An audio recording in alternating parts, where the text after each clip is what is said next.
How do you balance paying down credit card debt and growing your emergency fund at the same time? You have to sit down and look at your overall debt to income ratio. You're going to know what you make every year and what your debt is. And then you need to make a priority list and figure out how to chunk it down. So if you have credit card debt, I would look at how much is in there, what interest you're paying. And I still think you're going to need an emergency fund, because if your car breaks down, if something happens and you can't cover those immediate bills and you're just going to have to put more money on your credit card, that's going to be a big problem. So I would say split it.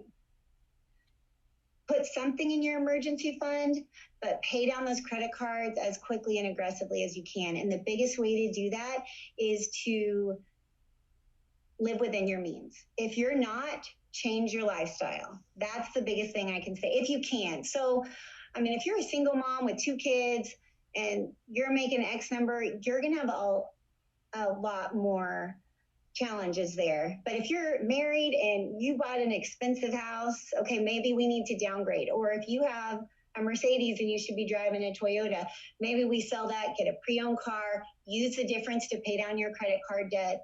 You're not going to like that, but at the end of the day, you guys, I still drive my 2005 Corolla that I bought in college, and I'm 37.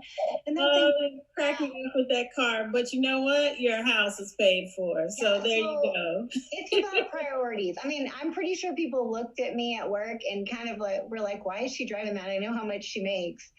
But it's about priorities. It's in good shape. It still runs, and we have a bigger car that we use for the kids. My husband and I we don't have our own car. We kind of have family cars. So whoever has the kids has the bigger one. We have this one. It works for our situation. So it's priorities.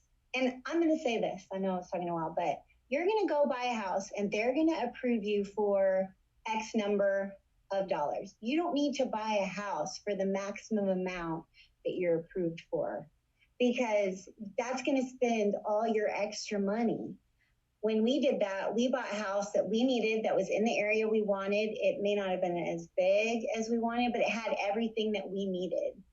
And then that way, we were able to still save money, set aside money for an emergency fund. Thank God we did, because we didn't know we were going to have 3 kids under 5, and that daycare bill was outrageous. You just don't know what's going to happen. So living within your means and making sure you have the extra to pay down your debt is important.